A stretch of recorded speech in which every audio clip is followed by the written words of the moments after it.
Hello, Gwenters, and welcome to a Temerian Tuesday. Today we are going to be covering a deck I call Ciri's Charge. It is super fun. I have to thank Wizard of Light for some inclusions in this. This is basically the template that I used for my seasonal Northern Realms deck last season, but Wizard suggested adding Becker's Dark Mirror in, and then I opted for Sabrina Glavesic, as Row Punish seems to be something highly valuable this season. Decks are either running pure removal or they're row swarming like crazy. Sabrina being a great way to respond to that. The one thing I will say, you want to set up Redanian Archers or Visegard first before knocking her back. Matahuri is in here for draw consistency. I have used an alternate version of this using Igni. Obviously that's above 10, but you could basically just tweak this deck a little bit, add in Igni, and probably I would add in an Amphibious Assault. So let's go ahead and take this on a nice little tour. I'm recording this video while I'm on Twitch. I love seeing comments. I'm going to respond to comments I see and then talk about them in the video. I think that it's a helpful way for me to create content, source feedback, talk about other options that other people have. So if you have not, please jump on, follow me on Twitch. We always have a good time. Also, join Discord. I always put notifications of when I'm going on Twitch there, talking about prototype decks. And there's lots of other people who have lots of different opinions from me sharing their thoughts. And I think that that's always really helpful. My word is not the law, nor is it even ever the best option most days. All right, Hidden Cache has fallen off a little bit for me. Here, I think we probably want to keep one Purify. We do have an Archer with Sabrina. I think, though, here, let's go ahead and tuck back Tridum. We can save him for another round. Becker's Dark Mirror being very valuable here. And I think also, well, let's just go ahead and save Peller. Radovid's Royal Guards being a decent blue coin play, but not wholly necessary. We're going to be running some other stuff in range. Much happier with double Carrick Frigates. Now, Crystal Skull is key for preventing locks and poisons. Hidden Cache isn't running many locks, so a really good option for me here actually might have been to just sit this out. They don't have any great way of removing 5-point cards, Assault being the best removal that they have. It is a 6-point removal, but only if they own 2 Salamandra cards on the table at any given moment. So just something to think about. Here, though, Hidden Cache frequently using passive Flora for point slam and also just general engine value. We do want to be aware of that and try to play around it just a little bit. Here we're going to go ahead and set up our drummer. I think the Archer just represents a little bit more value to us with Sabrina. And then we can go ahead and get our front row frigate going. Visegard probably being our best option here, so we're going to have to play around this a little bit. Now, I do like Pincer Maneuver in this deck for one reason, and one reason only. It works really well with Visigata. Can also work with Ildiko. But otherwise can be a little bit clunky, needing to boost Ana with drummers or with other cards can slow down your play just a little bit. So one really good way to get to this is play Mata and draw into either Ciri or hopefully Reynard. Sometimes you get Donamir, not what you always want, but he does work. He does get some action going. And then here I think we'll let our opponent draw out as many of these Firesworn Zealots as possible. We'll set up this Redanian Archer, have him prepared and ready to go. Losing the Carrick Frigate wasn't the end of the world for us, not by any means. We'll go ahead and get Ana going because of that. That way we can double boost this Archer, and he can lock and load with those bullets, ready to go to ping off armor if this Von Hurst flips these units. Or just get ready to annihilate Sabrina and get some row damage going on here. So Sabrina, for those of you who aren't aware, she's fallen out of favor since Drog has fallen off a bit. But if she dies, she's going to damage all units in the row by 2, just because of how... should have kept that Peller. Just because of how some of the other units work, it can be helpful to keep her protected.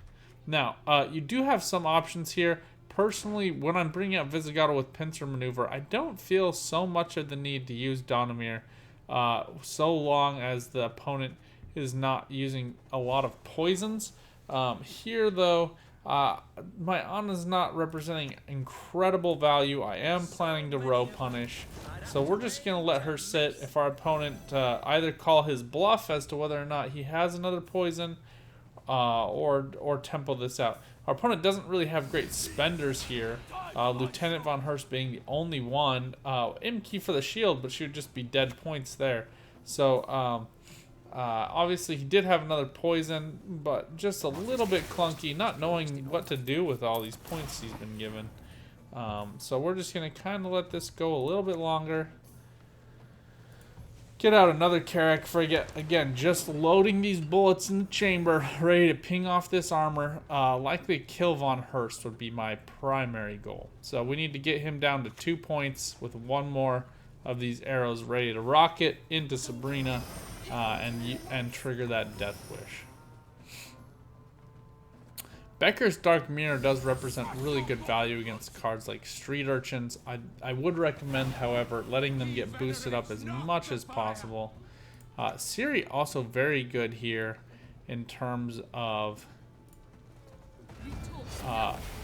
maintaining point distance with your opponent. And here, as you can see, we're still maintaining that gap. Our opponent here putting some pressure on, looking to get some value. One thing you do have to be aware of with Sabrina is you need to make sure there's room on the row. As we said, we just needed 4 points out of our Redanian Archer to get maximum value. Obviously, it's only going to do 1 damage to each of these because of the armor, but we can get rid of Von Hurst. Poisoning Flying Redanian is one really great way to get some value out of it. And we have 1, 2, 3 boosted units, not a ton of them. So here I think our best option is to get rid of this Von Hurst. And trigger this Sabrina. I am ready.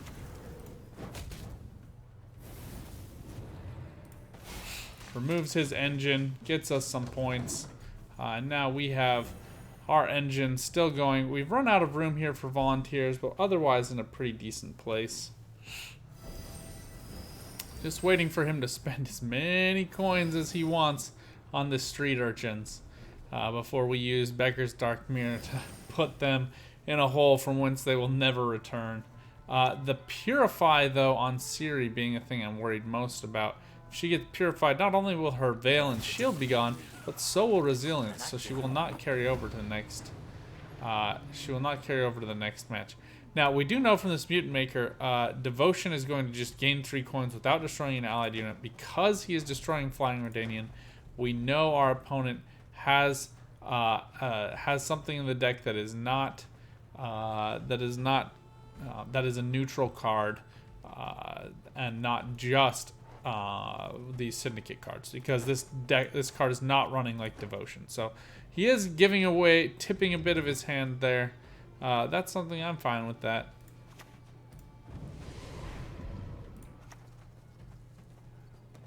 We'll just ping away one of these Flaming Rose Footmen. And a 12-point gap is something I feel pretty confident about. Looks like our opponent's a bit afraid of that as well. And now you can use Pincer maneuver actually to really push out an opponent. It can work really well in second round actually if you get all of your draws. And seeing Dandelion might actually work for us. Now we saw our opponent use some poisons, but not a lot. Oh man. We're missing Priscilla as the only one that would really make this perfected. But Trident Infantry actually still quite good. Now you do need to actually put a card back. So, and since we have 8 points with Ciri here, I'm actually thinking we're in a decent spot. Let's go ahead and grab Visigoda. He's going to come into our hand boosted. And then we choose one of the other cards to put back. We're going to choose Tridum. And then I think here we're just going to go ahead and use Visigoda. We'll boost up Ciri. That way we have another boosted unit. Again, not any hidden cache decks I've seen running Kurt anymore. I think the fact that he has lost that Intimidate has pushed him out of most decks. So I'm not really worried about the lock here. Instead, more about the poison. And the best way around the poison, in my experience, is just to run a card, let it get poisoned, and then place down a defender to cover it up.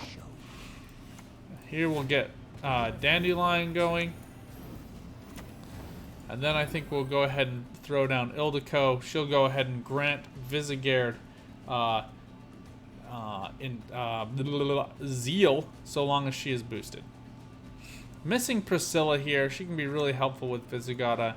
But we can use Priscilla with our Redanian archers. I think this deck is a little shy on charge cards. If I was you, I might think about swapping this Aretuza Adept for another charge card just to make sure you're getting maximum points there. So Ildiko here, again, just representing really good value, but we're going to put down Donamir just to make sure our opponent can't remove or damage Ildiko to the point where we can't use her. Now, if you've ever seen the Igni deck, you know that it works really well with Visigoda because you can boost up units to specific numbers. Visegard and archers working really well with the deck as well, just because we get to target them and use them in a specific way against specific units. Here would be really good against scarabs, and then we could boost up everyone to 6. So that being another deck option that you can do a lot of fun things with. Now here, Ildiko also representing great points. You don't want to miss out on this order. She does boost a unit by 5.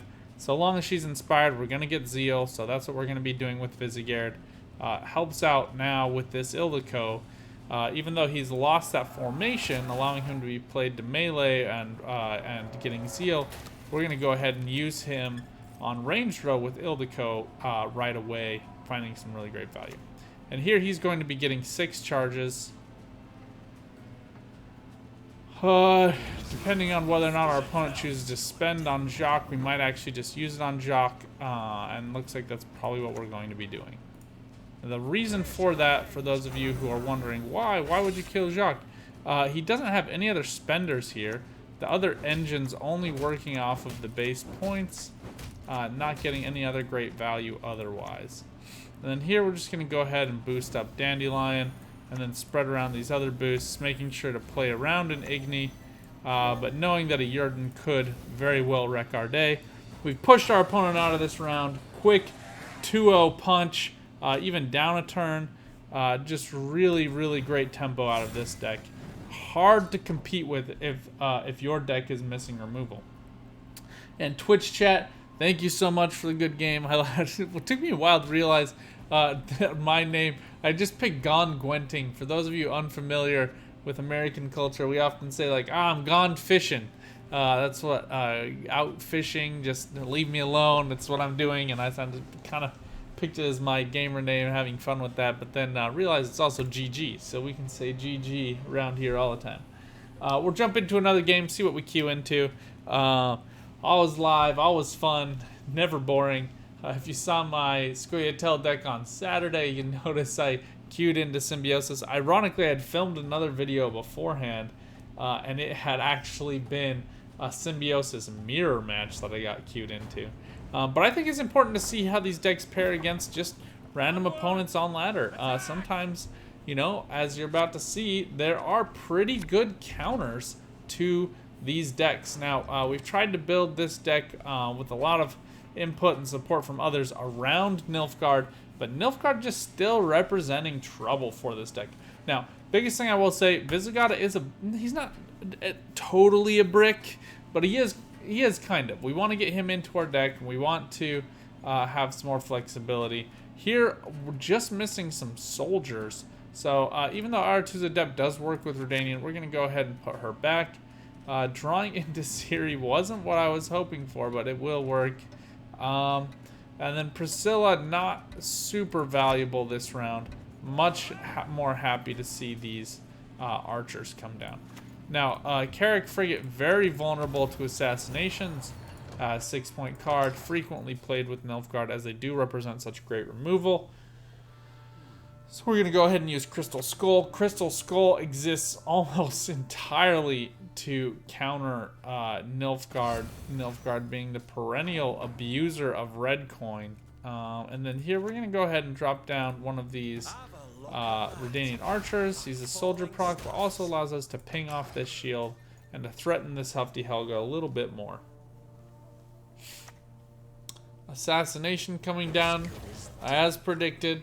We're just going to have to keep playing around this, keep tossing down other units, keep boosting. Temerian Drummer here working quite well to make sure this stays out of range of assassination so long as we're proccing units to its left. We want to maintain it at 6 points. But this Menno likely coming to find Tourney Joust as predicted, and then adding another 2-point bullet to the chamber of Hefty Helga. We are at 7 points. Here I'm not looking to go super deep into this round just because it is so annoying to try to compete with Nilfgaard while they're running Hefty Helga. This is likely a tactics deck, or a deck running a lot of tactics as soon as they're willing to throw down Hefty Helga so early. Hefty Helga representing a much better value than Foltest's Pride, which is quite annoying, especially as far as lore goes.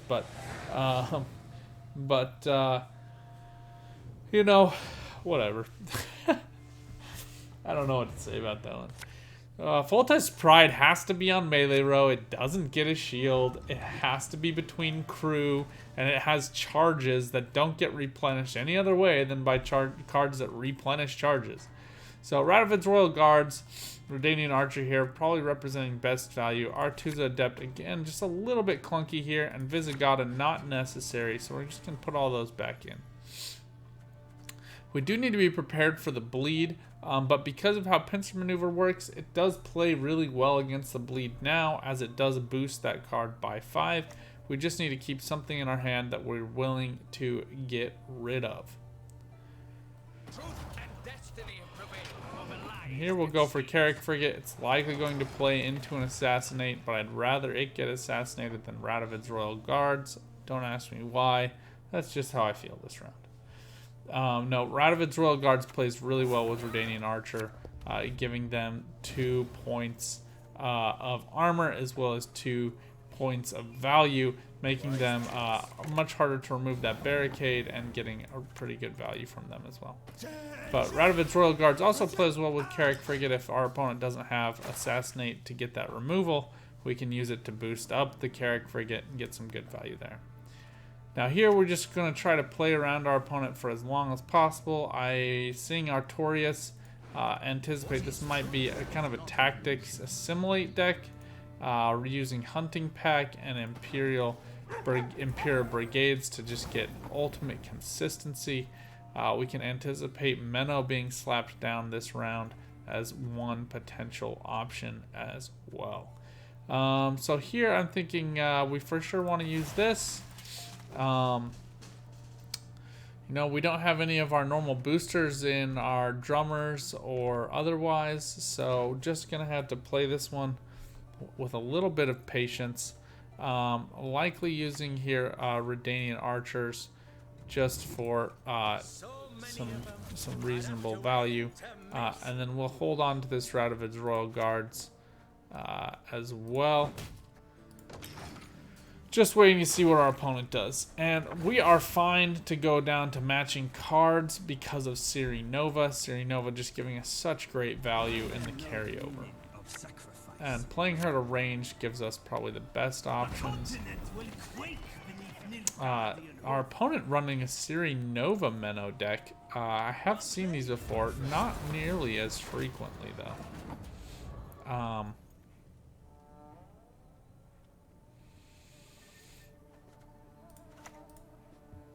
But here, Peller finding really good value in removing. Go ahead and boost up our Carrick Frigate. And I think we'll go ahead here and go for Artorias. He has transformed into Dunny, signaling to me that he's looking to get out of this round. Good move, especially since we're about to go down. And this may actually take us a couple of cards to match back again. 1, 2, 3 points of damage, so down to 41. Alright, I think Sabrina representing our best option here for points, and then Ciri to get us out of this. Hopefully in the next 2 or 3 plays. Don't make me laugh. Our opponent having really good draw consistency, pushing us down a lot of cards here. But again, we're just reserving some of our best plays for next turn, even though it will be 6 to 8. I think you'll see we just have so much power and so much removal. Him playing this Ciri that's going to fall for 0 points, really putting our opponent at a disadvantage. We get Matahori. What we're missing here is Corvo. We obviously want to keep him in deck.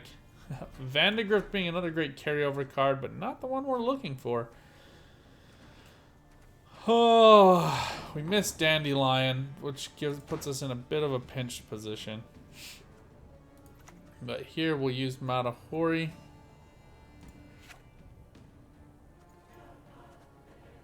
Before we forget, let us go ahead and grab Visigoth of Corvo. He's just still a better option, and we're going to go ahead and put back Vandegrift. Vandegrift representing the lowest points. Radovid's Royal Guard still representing 6. Music marries cultures, connects folk to one another. And we do draw into Priscilla. I was hoping for Dandelion, for Reynard. Well, probably more than Priscilla, but Priscilla is still representing really good value for us here. And we will use Visigoth here. Now, it could get locked. It is a possibility, but because our opponent's running Helga, I'm willing to risk that. You probably shouldn't. Oh, Tibor. It's a Tibor deck. I'll do what I can. Oh, it's a Tibor deck. That was my bad. I should have recognized it the moment I saw Ciri. It's a Tibor deck. Horrible misplay on my part. Just not really thinking that one through. I don't really have anything to say for myself. I have no defense here. Now we'll just play the rest of these for boosts. Tuck Donimir behind Radovid's Royal Guards and just pray for the best at this point. Probably should have done Donimir first. Not my best day. Not my best day. Not my best game. Don't make the same poor choices I do. We honestly probably should have used Pincer Maneuver last round, knowing that we had the Purify to tighten up the score. Nilfgaard just really excelling at this, catching up.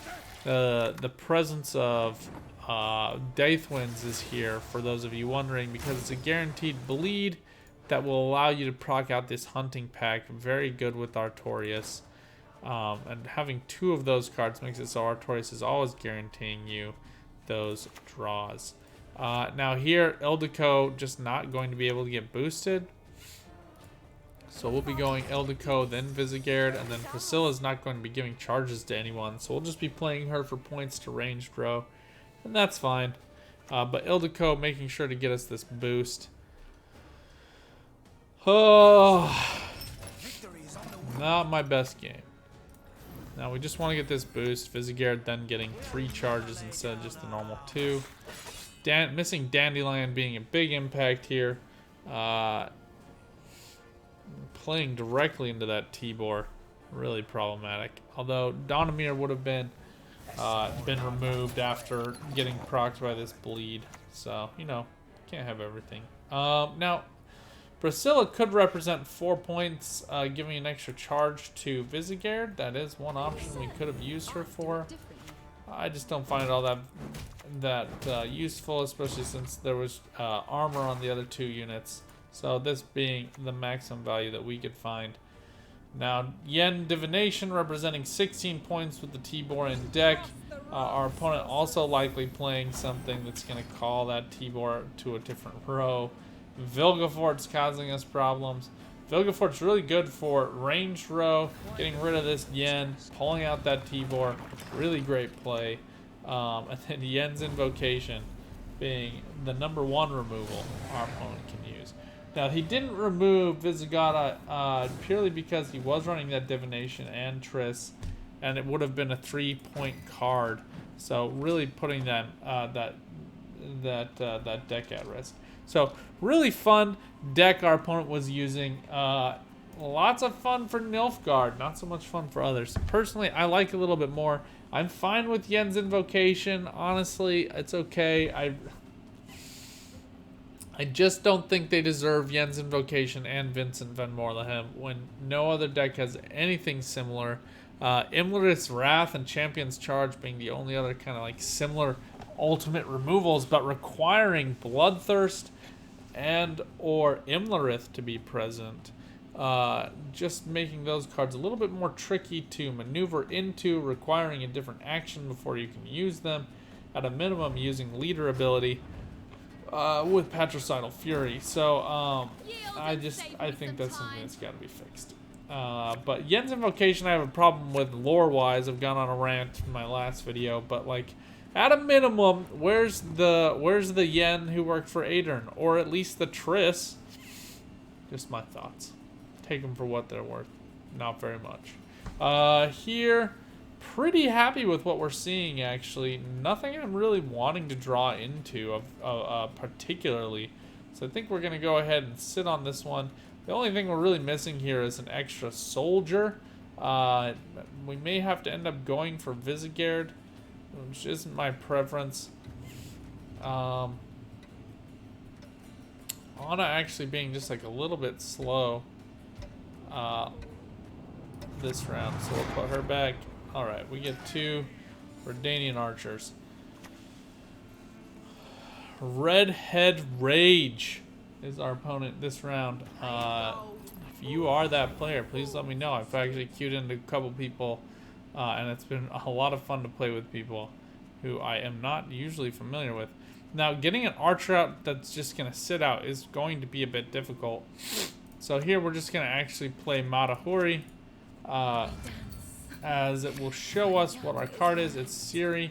I wanted to know if it was going to be Ciri, Priscilla, or Reynard. It was in fact Ciri. Oh, it could have actually been Donimir as well. So lots of options there. Our next choices will depend. Will be made in large part based on what exactly just happened there. Now here we're just gonna go ahead and proc a Carrick Frigate to range row. Shows our opponent we're in this round. We care. We're gonna be here for a while. Might be using this Becker's Dark Mirror just to protect one of these archers and to remove some really good value off of this Carrick City Guard. Just depends on what our opponent decides to show. Now, Pincer Maneuver is still representing such great value for us, for our opponent, all around. So we may just be holding on to this for a later play. Now here we want this Redanian Archer down. Oh, go ahead and hit this Trident.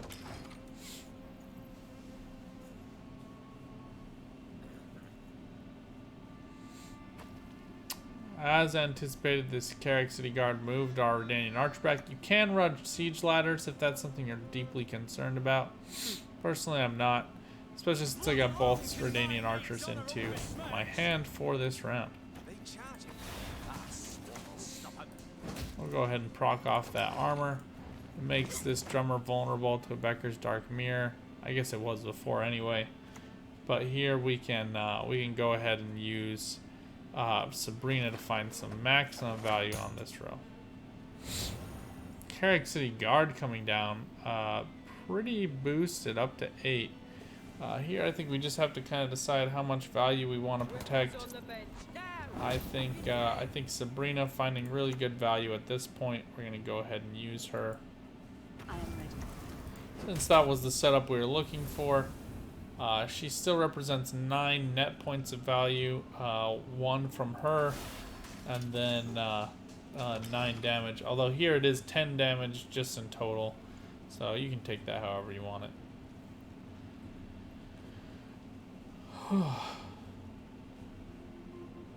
I have been hoping to learn a little bit more about what my opponent is trying to do. I think we can go ahead and set up our other Carrack frigate to melee row. Because we're playing on red coin, we just have a few more options in terms of pressure plays. And then if our opponent opts to pass, we can go ahead and use a different unit. Okay, well here we have other problems in the vein that this Carrack frigate is going to stop producing units. So at least we'll have one more engine still out on the board. I'm happy actually here to have pushed out 2 Carrack City guards. Now seeing Amphibious Assault and Falibor both come out this round and being down by a considerable number of points, I think we're just here going to opt for a pass. Just a little bit too far for us to try to catch up. And we were able to bleed out some of our opponent's best cards without having to really spend many of our own. Be more concerned about losing the archers if it wasn't for Ildiko and Visigard in hand, as well as Becker's Mirror for decent removal, and having the Pincer maneuver to get Corvo. Getting Vandegrift, Priscilla, Reynard, all to this hand is quite great. We can use Vandegrift. They need to change Vandegrift. He's still just a knight. He should also be a soldier. Bit annoying there, but we can use Reynard next to Carrack frigate if the need arises as well. But pretty happy otherwise with what we have here. Just missing Donamir really is the only card we're kind of missing for our final round play. Going up against Northern Realms, so not terribly concerned about that. Now Becker's Dark Mirror finds crazy good value against Redanian Elite. And we can still play our 8-point Ciri, no worries, no questions asked. We'll actually probably be playing Vandegrift here.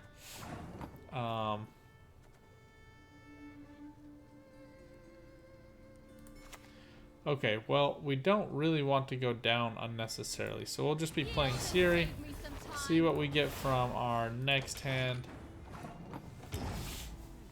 and passing. Now, had we gone a little bit longer that round, we could have played Vandegrift, and we actually would have carried over 2 cards, which plays really well with Visigodo of Corvo, just because we get 2 different units boosted up.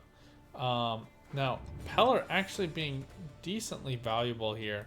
We're just going to draw into a card that we're not looking for. He can help remove Donamir, but with that said, we're not really going to be doing that much damage or that much punishment to our opponent. Instead, playing a little slower, taking our time, being a little thoughtful. So, because we don't need to make any huge decisions quite yet on these, we're going to go ahead here and drop down Donamir, learning from our mistakes of last game, and waiting to see a little bit more about how our opponent opts to develop their side of the board. Now, Priscilla, Ildiko, Dandelion, Visigard, even Reynard, all working really well together here. And we actually can go ahead and get out Reynard. Corvo represents 2 points per turn, Reynard just representing 1. But it is a different option that we have. Just wait to see what our opponent opts to do.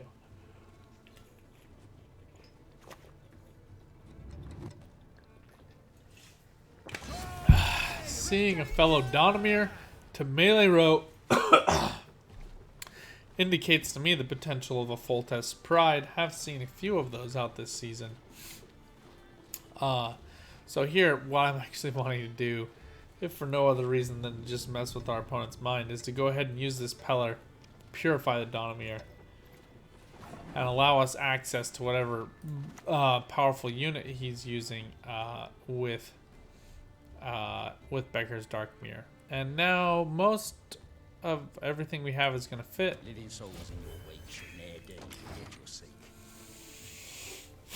We're probably going to put back the Radovid's Royal Guards as they represent the lowest total point value here.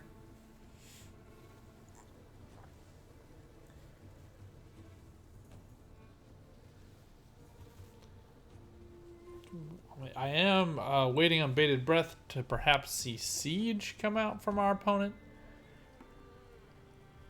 But it could be all manner of things our opponent is preparing to use.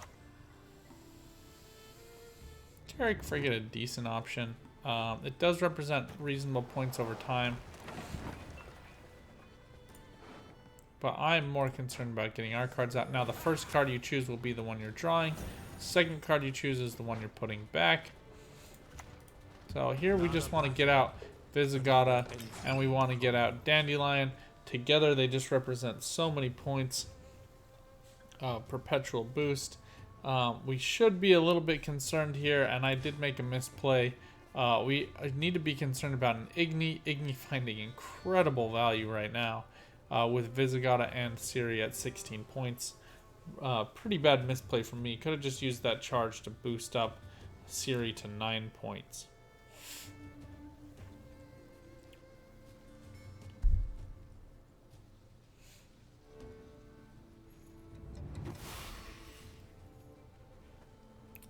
Donimir does continue to represent as a soldier.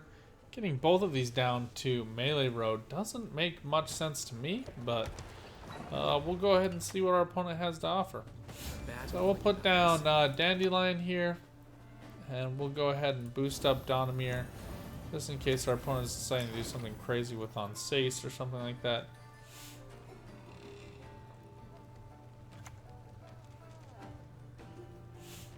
Viraxis coming out for the reset, representing a lot of weirdness. I don't really have a better word for it than that. We'll go ahead and use Reynard here. And just boost up all our units. We can go ahead and use Ildiko next round.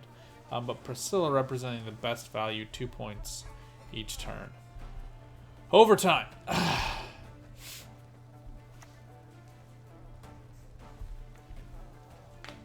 Amphibious Assault coming out. Looking to draw on a Stringer. Good value. Looking to potentially see a Visigoda. Ildiko out now does give me a little bit more flexibility in case I need to do a sudden removal. So I think I might do that and then go for Ildiko. And then go for Priscilla next round. A symbol of my affection for you. And she is getting boosted because Reynard is present. So all units we're playing out here are going to end up getting boosted regardless of where they're played. So I actually probably will play Priscilla to melee row just because she gets immediate procs onto Visigoda, and we can just boost her up a bunch of points to get her a lot of value. But exactly as I had predicted, we might need to use Visigoda, and we are going to use him. Already having a good number of procs.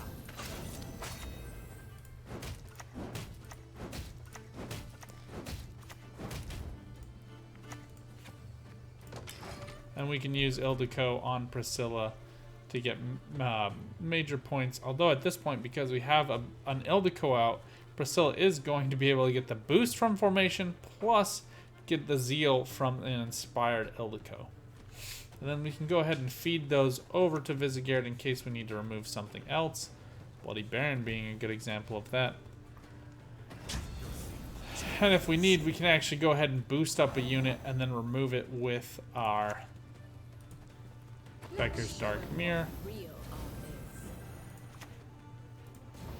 We're just going to sit on this for just a little while longer. Sit on Ildiko's order as well. Just waiting to see what our opponent does. Now Viraxis will need to go to 12 points in order to get, or sorry, if it's boosted by double the amount boosted, so we will need it to 12 points in order to get maximum value here. And then we'll just be preparing our Visigoda to remove an enemy Visigoda. Bloody Baron getting 1 reset there.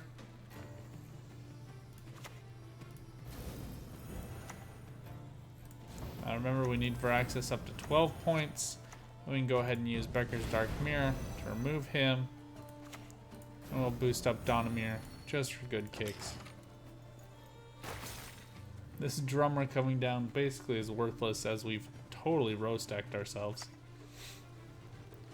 Her Majesty is exceptional.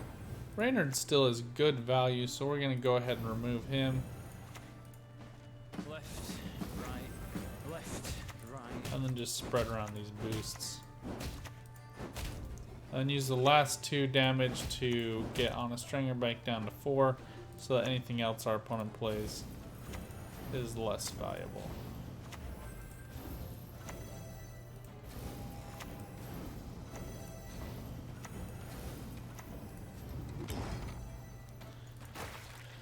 And I might be wrong, but I think that's probably going to do it. Lyrian Scytheman representing a decent number of points, but I just am not a huge fan of Voimir. I think this was a huge mistake by our opponent to play both Carrick frigates to the same row. Missing out on a lot of points there. I think go ahead and count your cards, see how many you have. You don't always need to use the ability, but it's good to keep in tow. Well, thank you guys so much for joining. I hope you enjoyed this deck. I think it is quite good. Like I said, Nilfgaard is always kind of a bit of a counter. I should have played totally differently. You saw me need to play 3 cards to catch back up. Not a great position to be in. But otherwise, I think this is a very, very strong deck. Puts Northern Realms on the board using a different tactic than some of these total pure removal decks. I hope you enjoy it. Look forward to seeing all of you guys soon.